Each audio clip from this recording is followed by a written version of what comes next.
Hello everyone, কেমন আছো সবাই? আশা করছি সবাই ভালো আছো, আমরাও ভালো আছি। এই ভিডিওটা শনিবার 10টা থেকে শুরু করেছি। তো ফার্স্টে ঘুম থেকে ওঠার পর মানে প্রতিদিনের মতো অমলকে অফিসে বিদায় দিলাম ভাতটা দিয়ে। তারপর এখন একটু বসলাম, মোবাইল-টোবাইল ঘাটাঘাটি করলাম, কিছু ভিডিও এডিট করলাম। তারপর এখন বেশ কিছু কাপড় জমেছিল, তো ওগুলো আজকে একটু ধুয়ে দেওয়ার জন্য বালতিতে ভিজিয়ে দিচ্ছি। আর আসলে এই ভিডিওটা আমি অনেক আগে রেকর্ড করেছি, কিন্তু মানে এডিট করা হয়নি। আর এখন যখন আমি এডিট করতে গেলাম, তো আসলে মানে কি হয়েছে বিষয় বা ওদিন কি হয়েছিল আমি না আসলে সব কিছু তালগোল মিলিয়ে ফেলছিলাম। মানে বুঝতে পারছিলাম না যে আদৌ আমার বলাটা ঠিক হবে কিনা। মানে ওই দিনের ঘটনা আমার মনে নেই। আর এদিকে ডাইনিং টেবিলে অনেকগুলো নতুন নতুন না, মানে বাইরে মানে কি বলবো, গেস্ট আসবে, ওই কারণে ডাইনিং টেবিলে কিছু ডিনার সেট বের করে রাখা হলো। তারপর ফ্রিজ থেকে গতকালকে খাসির মাংস বের করা হলো আর মাছ ভিজিয়ে দিয়েছি দুপুরে রান্না করার জন্য। আর এদিকে তুলতুল পুডিং কাটছে খাওয়ার জন্য। আর এই পুডিংটাতে আমি ক্যারামেল দিইনি, কারণ ওই যে বললাম গেস্ট আসবে, তো গেস্টের জন্য 4টা পুডিং বানানোর পর অল্প একটু ছিল, ওটা আমি গ্লাসে দিয়ে ক্যারামেল ছাড়াই রাত্রে এমনিতে বানিয়ে ফেলেছিলাম। আর ওটাতে ক্যারামেল দেওয়ার ইচ্ছা করছিল না, তবে গেস্টদেরগুলো ক্যারামেল দিয়ে বানিয়েছি। আর ওই যে মাছ ভেজে রেখেছি, দুপুরবেলা মাছ রান্না করব। আর এদিকে খাসির মাংসটাও মেরিনেট করা রাখা আছে, কারণ গেস্টরা আসবে বিকেলবেলা, তো ওদের জন্য খাসি হবে।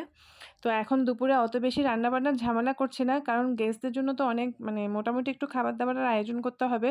তো আজকে দুপুরে মানে মাছটা দিয়ে সবাই ভাত খাবো, আর শাকভাজি করেছিলাম। তো ওই জন্য মাছটা তাড়াহুড়া করে রান্না করে মানে রান্নাঘরটা একটু খালি করার চেষ্টা করছিলাম, কারণ দুপুরে রান্নাবান্না যতক্ষণ পর্যন্ত শেষ হবে না ততক্ষণ পর্যন্ত আসলে ওই যে গেস্টদের জন্য খাবার দাবারের আয়োজনটা করা হবে না। তো ওই আর খাবার দাবারের আয়োজন করতে তো অনেকটাই সময় লাগে, তার মধ্যে ঘর গোছা, ঘর মোছা সব কিছুই আছে। ওইদিকে আবার দিদি সকালবেলা ওই যে মানে ডিনার সেটগুলো সব কিছু বের করে পরিষ্কার করে ধুয়ে টুয়ে মানে ডাইনিং টেবিলে সব কিছু সেট করে রেখেছে। আর এদিকে চিকেনগুলো কাটা ছিল আগে, তো আজকে আরেকটু ধুয়ে নিচ্ছে। আর চিকেনগুলো চামড়া সহ রাখা হয়েছে, এগুলো মানে চিকেন ফ্রাই করা হবে, মানে একটু ব্রোস্ট টাইপের চিকেন ফ্রাই করব। আর চিকেনের পিসগুলো অনেক বড় বড় করে কেটেছে, দিদিই কেটেছে, এগুলো আমি কাটিনি। তো এগুলো পরিষ্কার করে ধুয়ে মানে এখন মেরিনেট করার জন্য রেডি করছে। আর এদিকে মাছ রান্নাটাও হয়ে গেছে, তো আমি এত কিছু ভিডিও আজকে ডিটেলসে দেখাচ্ছিলাম না, যেহেতু অনেক কাজ। তো এদিকে আমার স্নান টান করা, পুজো দেওয়া সব কিছুই শেষ। তারপর আমি আমার রুমটা একদম এলোমেলো হয়ে আছে, তো একটু রুমটা গোছাবো চিন্তা করলাম, যেহেতু গেস্টরা আসবে। মানে ঘরটা যদি একটু আগোছালো থাকে তাহলে তো দেখতে ভালো লাগে না। আর ঘর এমনিতেই অগাছালো, মানে অগোছালো থাকলে বা অপরিষ্কার থাকলে এমনিতেই কেমন জানি দেখতে ভালো লাগে না অতটা। ঘর সবসময় পরিষ্কার পরিচ্ছন্ন থাকলে মানে নিজের কাছেও একটা ভালো লাগে। আর এদিকে এটা হচ্ছে আরএফএল থেকে আমি কিনেছিলাম গত 1 বছর আগে। এখানে বেশ কিছু কাপড়-চোপড় রেখেছি। এটা কিনেছিলাম আসলে উইপোকার জ্বালায়, মানে এখানে কিছু কাপড়-চোপড় রাখলে অন্তত সেফ থাকবে। তো ওটার ঢাকাটা আমি একটু পরিষ্কার করে সাবান দিয়ে ধুয়ে এখন সবকিছু সেট করে নিলাম। আর এদিকে দেখো এই যে বড় একটা মানে ট্রে টাইপের থালা, এটা কিন্তু অনেক ভারী। তো এটার মধ্যে চিকেনের পিসগুলো মানে একদম মানে চিকেনের পিসগুলো নেওয়ার পর মনে হচ্ছিল যে অনেক কম, কিন্তু এখানে 4টা চিকেন ছিল, তো ওটা মেরিনেট করার জন্য ওখানের উপর রেখেছে। আর এদিকে দেখো আমার তুলতুলে কিন্তু মাঝের মধ্যে আমাকে মানে একটু হেল্প করে থাকে ঘরটর পরিষ্কার করার কাজে। তো আমি ওকে বলছিলাম যে মা, আমি তো মানে অন্যান্য কাজের দিকে একটু সময় দিতে হচ্ছে রান্নাঘরে, তো তুমি একটু এই ড্রেসিং টেবিলটা পরিষ্কার করে দাও। তো ও দেখি যে একদম সুন্দর করে সব কিছু নামিয়ে ড্রেসিং টেবিলটা একদম ভালো করে মুছে দিচ্ছে। আর আমার ফার্নিচারগুলো যেহেতু কালো, তো ওগুলোতে মানে কি বলবো, ধুলোবালি এত পড়ে, এত বাজে লাগে। আর এদিকে দেখো মাটনটাও কষানো হয়ে যাচ্ছে, আস্তে আস্তে মাটনটা কষাচ্ছে। আর আজকে রান্নাবান্না কিন্তু আমি রান্না করছি না, যেটা সত্যি কথা, দিদিই রান্না করছে। এখন প্রায় 2:30টার মতো বাজে। আর আজকে তো মানে তুলতুলে নাচের ক্লাসও আছে, তো অনেকদিন আসলে স্কুটি নিয়ে বের হয়নি, তো আজকে স্কুটি নিয়েই বের হচ্ছি। আর একটু ভয়ও লাগছিল, অনেকদিন পরে স্কুটি নিয়ে বের হচ্ছি নাচের ক্লাসে যাওয়ার উদ্দেশ্যে। তো ফার্স্টে চিন্তা করলাম যে বাসায় গেস্ট আসবে, নাচের ক্লাসে যাব না, কিন্তু তার আগে 2 সপ্তাহ মতো গ্যাপ গেছে নাচের ক্লাস। তো ওই কারণে আজকে আর গ্যাপ দিতে চাচ্ছিলাম না। তো চিন্তা করলাম যে নাচের ক্লাসটা তো 1 ঘন্টার জন্য, যাবো আর আসবো, ওকে নিয়ে যাই, মানে 1 ঘন্টার মধ্যে তো চলে আসবো। এরপর আমরা নাচের ক্লাস শেষ করে বাসায় চলে আসলাম।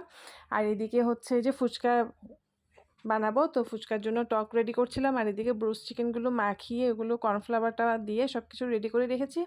আর এগুলো বাদবাকিগুলো মনে হচ্ছিলো যে একটু বেশি হবে, তো ওগুলো ফ্রিজে রেখে দিলাম। তারপর এদিকে আমি আবার একটা হচ্ছে মানে একটু ওয়েলকাম ড্রিঙ্কস বানাচ্ছিলাম। দই, পুদিনা, চিনি, বিট লবণ, একটু জিরার গুঁড়া সব কিছু দিয়ে ঠান্ডা পানি দিয়ে, ওরা অলরেডি চলে এসছে, ওদেরকে সার্ভ করব। আর ওরা আসার সময় কিন্তু অনেক খাবার দাবার এনেছে, এই যে পেস্ট্রি, তারপর হচ্ছে দই, রসমলাই, চমচম, তারপর হচ্ছে কি এনেছিল, আচ্ছা আম এনেছিল। তো ফার্স্টে এখন ওদেরকে দইয়ের শরবতটা দিলাম। এরপর চিন্তা করলাম যে খাসির মাংস দিয়ে পরোটা হবে। তো দাদা পরোটাটা আনতে গেছে গরম গরম, ওটা মানে সকালবেলা অর্ডার দিয়ে এসেছিলো 50টা পরোটার মতো। তো আমি চিন্তা করলাম যে এখন ওদেরকে একটু ঠান্ডা ঠান্ডা তাহলে পুডিংটা আগে সার্ভ করে দিই, কারণ পরে পরোটার সাথে খাসির মাংস টাংস, ব্রোস্ট চিকেন এগুলো খাবার পর হয়তো আর পুডিংটা খেতে ভালো নাও লাগতে পারে। তো 4টা পুডিং বানিয়েছিলাম এরকম করে, মানে এ সাইজগুলো 4টা পুডিং বানিয়েছিলাম। গতকাল রাতেই কিন্তু পুডিংটা বানিয়ে রেখে দিয়েছিলাম। তো এটা ভালো একদম খুব সুন্দর করে সেট হয়েছে। আর এদিকে আমি 2 পিস করে আস্তে আস্তে এই যে চিকেনগুলো ভেজে নিচ্ছি। তো চিকেনগুলো একদম লো আঁচে ভাজছিলাম, আর ভাজতে ভাজতে কথা বলছিলাম গেস্টের সঙ্গে। মানে গেস্ট তো রান্নাঘরে দাঁড়িয়ে দাঁড়িয়ে আমার সাথে কথা বলছে। আমি না আসলে অনেকক্ষণ ধরে গেস্ট বলছি, কিন্তু গেস্টটাকে সেটা আমি বলিনি। মানে গেস্ট হচ্ছে এই যে দাদা দিদি, এরা আমেরিকা থেকে এসছে। এরা হচ্ছে আমার দিদির সরি, আমার দিদির বোন আর বোনের জামাই। আমি যা বলে ফেলেছি ভুলে। তো ওনারা খাওয়া দাওয়া শেষ করলো, ওনাদের সাথে অনেক গল্প করলাম। আর সত্যি কথা বলতে দিদির সাথে আজকে আমার প্রথমই দেখা। আর দিদি এত বেশি মিশুক, এত বেশি আন্তরিক, যেটা একদম কল্পনার বাইরে। মানে মনে হচ্ছিল যে আসলে আমার যার বাপের বাড়ির লোক আসেনি, আমার বাপের বাড়ির লোক এসছে। মানে উনি আমার সাথে এত বেশি কথা বলছিল, মানে আমি কি বলবো। তারপর এখানে রাতে এখন প্রায় 11টা, সাড়ে 11টার মতো বাজে। আজকে রাতে আমি আর ভাত খাচ্ছি না, পরোটা, মাংস আর সালাদ খাচ্ছিলাম। আসলে সন্ধ্যার সময় অনেক ভারী খাবার হয়ে গেছে, ফুচকা, চিকেন ফ্রাই, তারপর সমুচা, পুডিং, কোল্ড ড্রিঙ্কস, এগুলো খেয়ে পেটটা একদম ভীষণ ভর্তি। এখন আসলে পরোটা দিয়ে মাংসটাও খেতে ইচ্ছে করছিল না। তো আজকের ভিডিওটা এখানে শেষ করে দিলাম। Tata, bye bye, and thanks for watching.